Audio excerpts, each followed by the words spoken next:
না এখন সেলিব্রিটি টিনার খবর পেতে হলে কি টিভি যেন তাজা টিভি বোধহয় তাজা টিভিতে টিউনড হতে হবে, তাজা টিভি দেখতে হবে। আমাদের চ্যানেলে আর টিনা সুন্দরী তোমার খবর টবর পাওয়া যাবে না, বুঝতে পারছো? সে সেলিব্রিটি না। জোক সাপাট, আজকে টিনাকে খুবই সুন্দর লাগছিল। টিনা বললো না গাড়িতে যেতে যেতে যে আমার খবর পেতে হলে ওই টিভিটায় দেখো। টিনা কোথায় গেছে সেটা জানবার জন্য, মানে কি ও সব খুব ভালো করেই জানছে যে সবার খুব উৎসুক কোথায় গেছে। তো দেখো সেই কোকা কোলা যখন অফিসিয়াল ড্রিঙ্ক হিসেবে ঘোষিত হলো ক্রিকেট বিশ্বকাপে, তখন পেপসি কোলার থেকে একটা অ্যাড দেয়া হয়েছিল, নাথিং অফিসিয়াল অ্যাবাউট ইট। তো আমিও সেটাই বলছি, নাথিং অফিসিয়াল অ্যাবাউট ইট। এই চ্যানেলে আমি যেটা বলবো সম্পূর্ণ আমার মতামত। বুঝতে পারছো, সম্পূর্ণ আমার মতামত। কারণ একবার আপডেট পেয়ে বলে আমি যা ঠকেছি, বুঝতে পারছো তো। দ্বিতীয়বার আর আমি কোনো আপডেটের চক্করে যাচ্ছি না। কেউ দিলেও বলবো না, কেউ যদি গায়ে পড়ে এসে ফোন করে বলেও সকাল সকাল, আমি সেইটি শুনে এক অক্ষর বলবো না, বুঝতে পারছো তো। নাথিং অফিসিয়াল অ্যাবাউট ইট, এখানে যা থাকবে যুক্তি বুদ্ধি দিয়ে বিশ্লেষণ করা, ওয়াইটিতে দেখা ঘটনাগুলোকে পর্যালোচনা করে আমার মতামত, সম্পূর্ণ আমার ব্যক্তিগত মতামত। তার সঙ্গে বাচ্চার মা বা বাচ্চার বাবার কোনো যোগাযোগ নেই, ডিসক্লেমার দিয়ে দিলাম। এবার ফিরে আসি টপিকে। তো টিনার ব্লগটা দেখলাম, অনেকদিন পরে টিনার ব্লগ নিয়ে মানে এক্সপ্লেন করতে বসেছি। খুব সুন্দর লাগছিল আজকে, এমনিতেই লাগে কিন্তু আজকে যেন একটু বেশি ফর্সা লাগছিল, বেশি সুন্দর লাগছিল এই হালকা কালারের জামাটায়। অ্যাকচুয়ালি একটা প্রচলিত ধারণা আছে যে গায়ের রং ফর্সা হলেই তাকে ডিপ কালার মানাবে। ডিপ কালার ডেফিনেটলি মানায়, কিন্তু আমি লক্ষ্য করে দেখেছি খুব ফর্সা যারা হয় না তাদের হালকা কালারও খুব ভালো মানায়।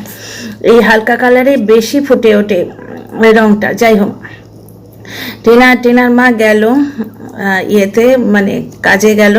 আচ্ছা, পুরো মাছ কিনেছে, মাছ ভাজছে, বৌদি শিখছে, এখনো পারে না, ধীরে ধীরে শিখে যাবে। এগুলো শুনতে নিশ্চয়ই আসবে না তোমরা আমার ব্লগে। তোমরা তো ওটা মানে ব্লগে না, সরি, আমার ভিডিওতে তোমরা তো ওই জিনিসটা দেখেই আসছো যে কি হচ্ছে, সে তো বলেই দিচ্ছে। সুতরাং এখানে আমি মোদ্দা কথাটা বলি। তো dear friends, welcome back to my channel my world of words. আমি সৌমি, আমি আপনাদের সবাইকে আমার চ্যানেলে ওয়েলকাম করছি। ডিয়ার ফ্রেন্ডস, কলকাতায় গেল। কলকাতায় অফিসিয়ালি দুটো কাজ হতে পারে।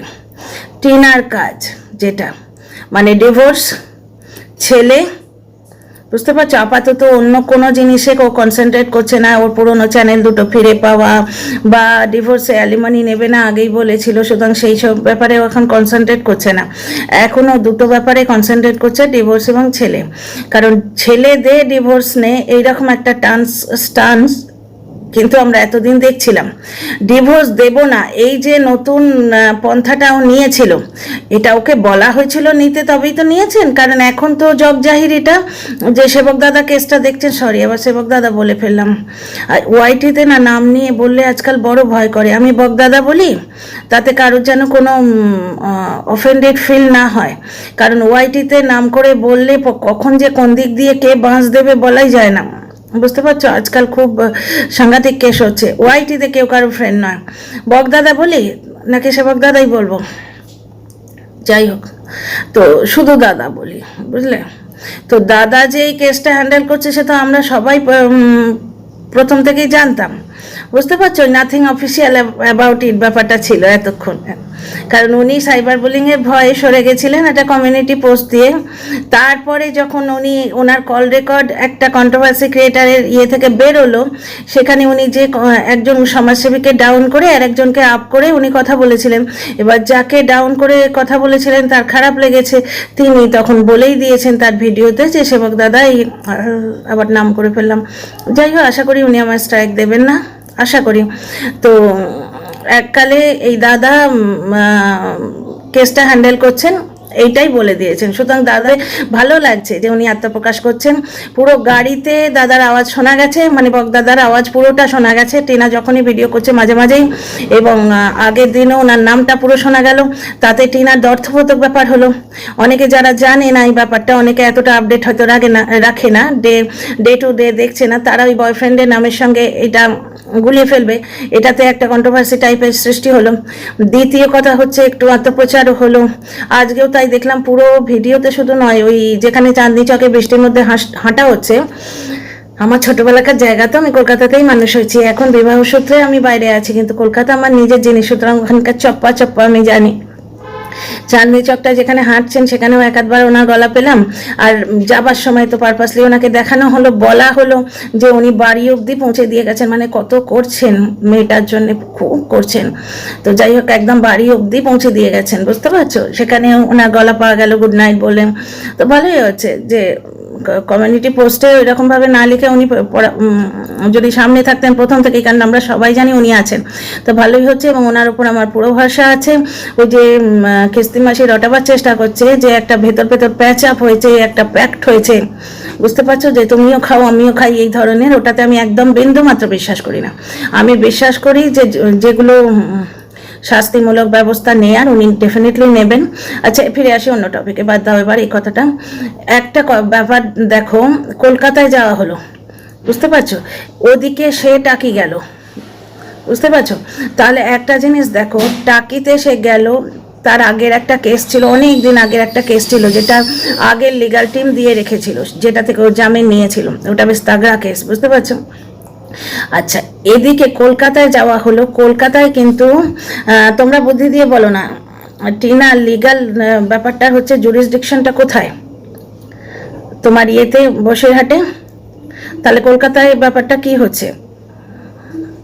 কলকাতায় দুটো পসিবিলিটি আছে, একটা তোমরা বুঝে নাও, যেটা বলবো না, বোধহয় বলাটা ঠিক হবে না, তোমরা জানো সবাই একটা জায়গা, আর দ্বিতীয় হচ্ছে তোমার সাইবার ক্রাইম অফিস হতে পারে। সাইবার ক্রাইম অফিস যেটা তোমার বিধাননগরে আছে, কলকাতা মানে হচ্ছে উল্টোডাঙ্গা, উল্টোডাঙ্গার অফিসিয়াল নাম হচ্ছে বিধাননগর, বুঝতে পারছো, বিধাননগরে উল্টোডাঙ্গাতেও যাওয়া যেতে পারে, বুঝতে পারছো। তো এই দুটো পসিবিলিটি আছে। হ্যাঁ, এবার যুক্তি বুদ্ধি দিয়ে বিশ্লেষণ করব, যেখানে যা দেখতে পাচ্ছ সেটা শুনবে। ওআইটিতে প্রচলিত হচ্ছে বেচারাম নাকি কেস তুলে নিচ্ছে, এটার সম্বন্ধেও যুক্তি আছে, কিন্তু একটা জিনিস দেখো, বেচারাম টিনাকে গালমন্দ দেওয়া বন্ধ করেছে, প্রত্যেক দিন টিনার বাপ মাকে গালমন্দ দেয়া, টিনাকে গালমন্দ দেয়া বন্ধ করেছে। বেচারাম তো ওপেন থ্রেট দিয়েছিল যে ভেতর ভেতর যদি মিটিয়ে না নাও, ওর তো সব কিছুতেই নোংরামো করার চেষ্টা করে, বলেছিল ওর সব কিছুতেই নোংরামো, ও ছাড়া পৃথিবীর শুধু সবাই নোংরামো করছে, ও যে যা করছে সেগুলো একবার খুব ভালো কাজ, বাবা পড়ে বাড়িতে পড়ে আছে, খুবই ভালো কাজ। তো যাই হোক, এইখানে আরেকটা পেঁচানি লুকিয়ে বসে আছে, সেটা আরও ভালো কাজ, কিন্তু ও নোংরামো করছে না, সবাই নোংরামো করছে। XYZ তা বলেছিল নোংরামো করার চেষ্টা হলে আমি প্রত্যেক দিন এমন করে গালি দেবো, কেক পর্যন্ত কাটলো, একজন আমাদের রেহাই দিয়ে চলে গেছে, মানে আমরা তাকে তাড়িয়েছি, গ্রিলে তালা দেয়া ছিল, না তাড়ালে সে যাবে কি করে, নিজের ইচ্ছায় তো সে যেতে পারে না, অত গন্ড গ্রাম থেকে কেউ নিজের ইচ্ছায় যেতে পারে না। আর এই যে বলছে বয়ফ্রেন্ডের সঙ্গে পালিয়ে এসছে, এটা তো ইম্পসিবল, ওই গ্রামে বয়ফ্রেন্ড আনতে গেলে সে আসতে থাকতো, ওখানে গন্ড গ্রাম, ওখানে লিভিনও চলে না, না ওখানে বয়ফ্রেন্ডের হাত ধরে বেরিয়ে আসা চলে। তোমরা একটু যুক্তি দিয়ে ব্যাপারগুলো দেখো। তো বউ তাড়ানোর অ্যানিভার্সারি সেলিব্রেট করলো, কত নোংরামো প্রত্যেক দিন ধরে করা হলো, হঠাৎ করে শতা সেজেছে, তার মানে কি? তার মানে ব্যাপারগুলো মিটে আসছে, বুঝতে পারছো, এবং মিটে আসছে মানে কি, বেচারাম দিক থেকে কেস তুলে নিয়েছে, মানে এ দিক থেকে কেস তুলবে, এ বেচারামের ওপর থেকে যা যা এক্সট্রা কেস আছে সেগুলো তুলে নেবে ডিভোর্স ছাড়া, বুঝতে পারছো। আর যেহেতু খিস্তি মাসি বলেই দিয়েছে যে তোমাদের দুজনের ক্যাচালের মধ্যে আমি ঢুকে পড়েছিলাম বলে আমার ওপর স্ট্রাইক এবং কেস এসছে, সুতরাং আমাকে আগে বাইজ্জাত বাড়ি করতে হবে, এটা খিস্তি মাসির ভিডিওতে তোমরা শুনেছো, যখন সেই ডিভোর্সের 3টে কেস, ওই এই দাদার নামটা আর করছি না, এই দাদার চ্যানেলেই 3টে কেস এসেছিল, নাম উনি বলে দিয়েছিলেন, 3টে কেস 3টে শর্তের, সেই শর্ত যখন প্রকাশিত হলো তখন মাঝখানে শর্তটা কী ছিল? 1 নম্বর শর্ত ছিল যে ছেলেকে নিঃশর্তে দান করতে হবে, 2 নম্বর হচ্ছে 10 লাখ টাকা তুলে নিতে হবে, মানে তুলে জয়েন্টে আছে তো সেটা তুলে নেবার ব্যবস্থা করে দিতে হবে, মানে সই করে দিতে হবে, এবং মাঝখানে শর্তটা ছিল খিস্তি মাসের উপর থেকে সমস্ত কেস তুলে নিতে হবে, বুঝতে পারছো তো। সেইটা এক্সপ্লেন করতে গিয়ে খিস্তি মাসি বলেছিল যে হ্যাঁ তোমাদের জন্যই আমার ঘাড়ে স্ট্রাইক পড়েছে, সুতরাং আমার ওপর কেস তো তুলে নিতেই হবে, ব্যাপারটা কিন্তু তা মোটেই নয়। বলার একটা ভঙ্গি আছে, তুমি লুচি ভাজতে বসেছো, তুমি গাওয়া ঘিতে লুচি ভাজতে পারো, তুমি তেলে ভালো রিফাইন অয়েলে ভাজতে পারো, ডালদাতেও ভাজতে পারো, সুতরাং তুমি তোমার প্রতিবাদ বা কন্টেন্ট কিভাবে করবে সেটা সম্পূর্ণ তোমার ব্যাপার, অন্য লোককে দোষ দিয়ে কিন্তু কোনো লাভ নেই, বুঝতে পারছো তো, যে আমি তোমাদের জন্য মাঝখানে ফেঁসে আছি সুতরাং আমার কেসটি তুলে নিতে হবে, তা নয়। কারণ টিনা ছেলেকে দেখিয়ে 12,000 থেকে 62,000-এ ওঠা হয়েছে, এটা একটা বিরাট গেন, এটা বিশাল গেন, বুঝতে পারছো। আর প্রচুর রিল ফিল তো আছেই, এই 1 নম্বর কথা হলো। 2 নম্বর কথা হচ্ছে মাঝখানে যে মানুষটা আছে যে আজকে বারবার আত্মপ্রচার করলো মাঝখানে, মানে ওই দাদা, ওই এনজিওর দাদা, ঠিক আছে, ওনার উপর আমার অগাধ আস্থা। উনি টিনার ছেলেকে নিশ্চয়ই টিনার কোলে এনে দেবেন, কারণ ওনার আশ্বাসেই তো টিনা আমাদের আশ্বাস দিয়েছিল, এবং টিনার আশ্বাস পেয়ে আমি তোমাদের আশ্বাস দিয়েছিলাম ছেলে মায়ের কোলে আসছেই আসছে। সুতরাং দাদা আশ্বাস দিয়ে রেখেছেন যে বাচ্চা, মানে বকলমে, উনি তো নিজে এসে কিছু বলেন না, কিন্তু বকলমে উনি আশ্বাস দিয়ে রেখেছেন। কারণ টিনার হয়ে কেসটা কে লড়ছে? দাদা লড়ছে। এতদিন কিন্তু দাদা কমিউনিটি পোস্টের আড়ালে ছিলেন আত্মগোপন করে। এখন যেহেতু ওনার কল রেকর্ড প্রকাশিত হয়ে গেছে, হয়ে গেছে, সেদিক থেকে সমাজসেবী ম্যাডামের আপডেট এসে গেছে, সুতরাং আর গোপনীয়তার জায়গা নেই, বুঝতে পারছো? এখন ওখানে উনি স্পষ্টভাবে আত্মপ্রকাশ করছেন। টিনা ব্লগে খুল্লা বলছে, ওনার গলার আওয়াজ শোনা যাচ্ছে, যেগুলো আগে এডিটের আড়ালে ঢাকা পড়ে যেত। কারণ এই তো কিছুদিন বিদেশি খিস্তিবাজের চ্যানেলে যখন একটি মেশিনারি আওয়াজ, আমরা মেয়ে ভেবেছি কিন্তু ওটা মেশিনারি আওয়াজ, ওনার কাছ থেকে জেনেছি, ওনার কমিউনিটি পোস্ট থেকে মেশিনারি আওয়াজ ওনাকে গ্রিল করেছিল যে আপনি টিনার সঙ্গে ছিলেন, তখন উনি বলেছিলেন আপনি কি আমাকে টিনার সঙ্গে দেখেছেন? ওনার এই ট্যাটুওয়ালা হাতটা দেখা গেছিল। তাহলে কিছুদিন আগে অব্দি একটা গোপনীয়তার জায়গা ছিল, কারণ ওই কমিউনিটি পোস্টের জন্য। কিন্তু এখন যখন সবকিছু সামনে চলেই এসছে, ওই জন্যই তো তোমাদের বলছি ওইটা নোয়াজ, ওয়াইটিতে কিচ্ছু লুকোয় না, সমস্ত সামনে চলে আসবেই। বলছি ওইটা নোয়াজ, একটু ধৈর্য ধরো, কি হবে জানাই যাচ্ছে। আর সেবক দাদার কথাটা যেটা বলছিলাম, ওই দাদা যখন ভেতরে আছেন, উনি প্রথম থেকে দর্শকদের আশ্বাস দিয়ে চলেছেন। ওনার আশ্বাস পেয়ে টিনা বুক ফুলিয়ে সবাইকে বলেছিল যে আমার ছেলে আমার কাছে আসবে। আমি টিনার আশ্বাস পেয়ে তোমাদের বলেছিলাম মা ছেলে এক হতে চলেছে। সুতরাং সেবক দাদার আশ্বাস রয়েছে, তোমরা নিশ্চিন্ত থাকো, ছেলে টিনা। আমি তোমাদের বলছি, একজন জনদরদি মানুষ যখন মাঝখানে আছেন, উনি ঠিক বাচ্চাটাকে মায়ের কোলে এনে দেবেন। বাচ্চা মায়ের কোলে গ্যাঁট হয়ে বসে থাকবে আর খুব ভালোভাবে খাওয়া দাওয়া করবে, এটাই আশা করছি। কারণ একজন এনজিওর কর্মী, একজন সমাজসেবী যখন মাঝখানে আছেন, তখন তিনি নিশ্চয়ই বাচ্চার দিকটা দেখবেন, বুঝতে পারছো তো? বাচ্চার মায়ের দিকটা তো দেখছেনই, বাচ্চার দিক নিশ্চয়ই দেখবেন। বাচ্চা আসবে এবং 7 বছর অবধি গ্যাঁট হয়ে মায়ের কোলে বসে থাকবে, বুঝতে পারছো তো? কোনো কারণেই যে চাইল্ড লাইনের লোকেরা মা অবহেলা করছে বা এরম কোনো দোহাই দিয়ে বাচ্চাটাকে নিয়ে যেতে না পারে, এই দিকটাও উনি দেখবেন নিশ্চয়ই। সুতরাং তোমরা নিশ্চিন্ত থাকো বাচ্চার সম্বন্ধে, বাচ্চা মায়ের কোলে আসতেও পারে। কিন্তু আমি কোনো স্টেটমেন্ট দিচ্ছি না, এটা আমি আশা করছি যে একজন ওই রকম এনজিওর মানুষ মাঝখানে আছেন। কারণ এখন তো এটা প্রচার হয়ে যাচ্ছে, আজকে ভিডিওতেও দেখলে উনি গুড নাইট বললেন, তারপর ওনার আওয়াজটা খুব ভালো করে শোনা গেল, উনি শোনালেন নিজের আওয়াজ। সুতরাং এটা বোঝাই যাচ্ছে যে উনি ওনার উপস্থিতিটা জাহির করতে চাইছেন। তা ওনার উপস্থিতি থাকলে আমরা এই ধরনের একটা ভালো রেজাল্ট তো আশা করতেই পারি, কারণ উনি অ্যাসিওরেন্স এককালে দিয়েছেন।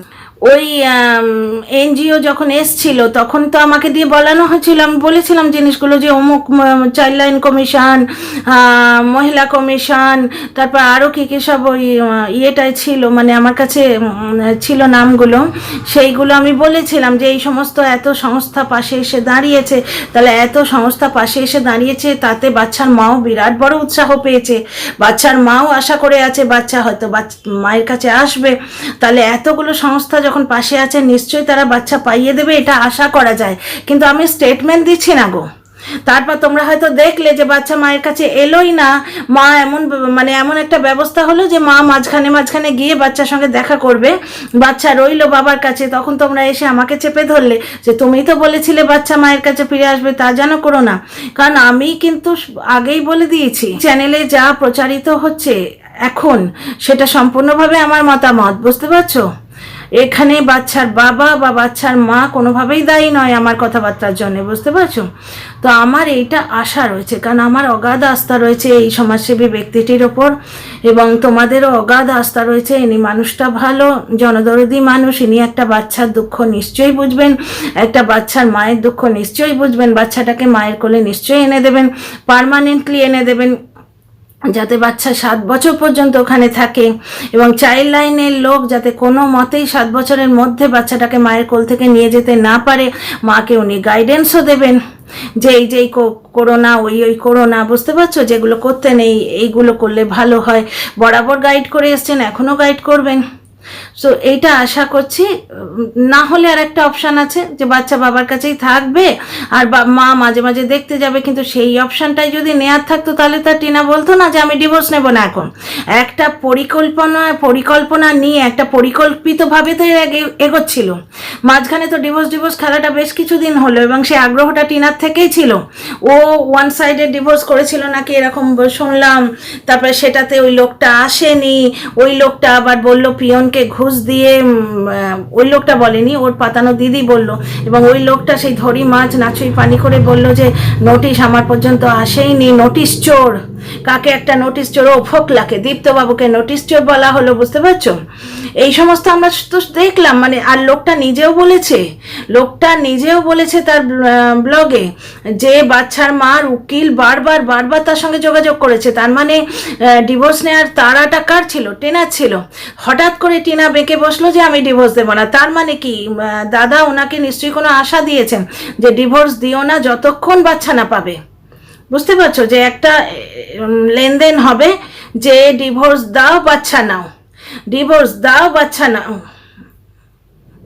এইরকম একটা লেনদেন ওপক্ষ থেকে আসবে। এই চাপটা দেওয়ার জন্যই তো ডিভোর্স দেব না ব্যাপারটা বলা হয়েছিল। না হলে টিনা হঠাৎ করে নিজের স্টান্স চেঞ্জ করবে কেন? এবং টিনা যা করে আমরা ধরে নিচ্ছি ওই দাদার হাত ধরে করে, কারণ হাত ধরে মানে দাদার কি বলবো ওনাকে মার্গদর্শনে করে, মার্গদর্শন, পথপ্রদর্শক হিসেবে উনি আছেন। কারণ উনি তো লিগাল টিমের হিস্সা নন। লিগাল টিম তো উকিলরা লড়ছে, ঠিক আছে, লড়ে তো উকিল, দাদা তো আর হাইকোর্টে লড়ছেন না, কিন্তু উনি মার্কটা দেখাচ্ছেন যে কোন কেসটি করতে হবে। তারপর সেই কেসটি উকিল গিয়ে নিষ্পত্তি করছে, কিন্তু কোন কেসটি করতে হবে সেটি উনি বলে দিচ্ছেন। তারপর এই যে ডিভোর্স না নেওয়ার ডিসিশন, এটাও নিশ্চয়ই উনি রাস্তা দেখিয়েছেন, কারণ বাচ্চার মা যাই করে ওনার অঙ্গুলি হেলনে করে, এটা তোমরা শুনেছো, বুঝতে পারছো? তারপরে তোমরা একটা কন্টেন্ট ক্রিয়েটার পুঁটলিমাসির কন্টেন্ট ভিডিও থেকে শুনলে যে ফ্ল্যাটের গ্যারেন্টার হিসেবে উনি সরে গেছেন, তার মানে ফ্ল্যাটের ব্যাপারে উনি ইনভলভ আছেন, তার মানে বাচ্চার মার জীবনে যা যা ভালো হচ্ছে সেখানেই সেবক দাদার হস্তক্ষেপ রয়েছে। তো এমন একটা ভালো মানুষ যখন রয়েছেন, তা তিনি নিশ্চয়ই পথ প্রদর্শন করেছেন যে ডিভোর্সটা এখন দিবি না।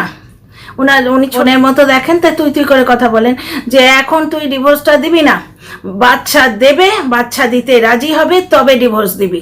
তাহলে ডিভোর্স দেব না এই জিনিসটা শুরুই তো হয়েছে বাচ্চা নেওয়ার জন্যে, ঠিক আছে? কারণ বাচ্চাকে শুধু দেখতে যাব এই ব্যাপারটা তো অনেকদিন আগেও করা যেত, অনেকদিন আগেই ব্যাপারটা করা যেত যে বাচ্চা আমি একটু দেখবো, বাচ্চা ওখানেই থাকবে, বুঝতে পারছো? সুতরাং এইটা আমার আশা হচ্ছে। আমি পর্যালোচনা করে যেটা দেখছি আমি কিন্তু এখনো আশা ছাড়িনি। যদিও শুনছি ওদিক থেকে বেচারাম নাকি সব কেস তুলে নিচ্ছে। এবার বেচারাম সব কেস তুলে নিচ্ছে মানে এদিক থেকে কিছু মূল্য দেওয়া হচ্ছে, এদিক থেকে বাচ্চার মাও নিশ্চয়ই বাচ্চার বাবার ওপর থেকে কিছু কেস করে থাকলে সেগুলো তুলে নিচ্ছে, বুঝতে পারছো? এবং লাগে হাত মাঝখানে খিস্তিমাসি ঢুকে বসে আছে, সে তো ছাড়বার পাত্রী নয় বাবু। কালকে যেরকম হ্যাঁ করে হাসতে রং ঢং দেখিয়ে ভিডিও করে গেল, ও ডাহা মিথ্যে কথা ও বলে, এটা জানি, ও একবারে ডাহা মিথ্যে কথা বলে, মানে রাতকে দিনকে রাত করে। কিন্তু আমরা সেটা দেখতেই পাবো সামনে। ও যদি আবার ওই লাথি ঘুষি চড় চাপড় দিয়ে নটাঙ্কি করতে থাকে তাহলে বুঝতে পারবো যে কোনো লাভ হয়নি, ওর ওপর কোনো অ্যাকশন হয়নি, বুঝতে পারছো? আর যদি দেখি ও বাচ্চার মাকে নিয়ে ভিডিও করা বন্ধ করে দিয়েছে, তার মানে এটা বুঝতে হবে যে সাইবার থেকে প্রচুর অ্যাকশন নেওয়া হয়েছে। কারণ অনেক দিন আগে বাচ্চার মা দিয়েছিল, কমিউনিটি পোস্টে দিয়েছিল সাইবার ক্রাইম অফিসের কথা, বিধাননগরের সাইবার ক্রাইম অফিসের কথা, তারপরে আরও কি সব লোকাল বোধহয় দিয়েছিল। তোমাদের পোস্টটা মনে করিয়ে দিচ্ছি, পোস্টটা নিশ্চয়ই এখনো আছে, ডিলিটেড না হয়ে থাকলে পোস্টটা নিশ্চয়ই আছে, তোমরা পাবে। বিখ্যাত ব্লগার, তার কমিউনিটিতে খুঁজলে তোমরা পোস্টটা নিশ্চয়ই পাবে। তো বেশ কিছু কন্টেন্ট ক্রিয়েটার, 7টা কন্টেন্ট ক্রিয়েটারের বিরুদ্ধে কেস করা হয়েছে এরকম তো শুনেছিলাম নাকি। তো কিছু না কিছু ব্যবস্থা হবে, তোমরা নিশ্চিন্ত থাকো। কিন্তু যদি না হয় বাপু, আমার গলাটি এসে টিপো না, কারণ আমি বলে দিয়েছি সেই কোকাকোলা যখন কি বলবো অফিসিয়াল ড্রিঙ্ক হিসেবে ঘোষিত হয়েছিল তোমার ওই বিশ্বকাপ ক্রিকেটের, তখন পেপসি কোলা এসে অ্যাড দিয়েছিল এরম করে ব্যাটটা পুঁতে দিয়ে, আমার এখনো মনে আছে ছোট বয়সের ব্যাপার, এরম করে একটা ব্যাটটা এরম করে পুঁতে দিয়ে বলে নাথিং অফিসিয়াল অ্যাবাউট ইট। তো আমিও সেটা বলছি, নাথিং অফিসিয়াল অ্যাবাউট ইট। এটা কারুর বলে দেয়া কথা নয়। কেউ ফোন করে আমাকে আপডেট দেয়নি, বুঝতে পারছো, বা কেউ ফোন করে আমাকে দিয়ে কোনো কথা বলায়নি, এটা সম্পূর্ণ আমার হৃদয় থেকে বেরিয়েছে সেই কথা। ঠিক আছে, ফিরে আসি নেক্সট ভিডিওয়।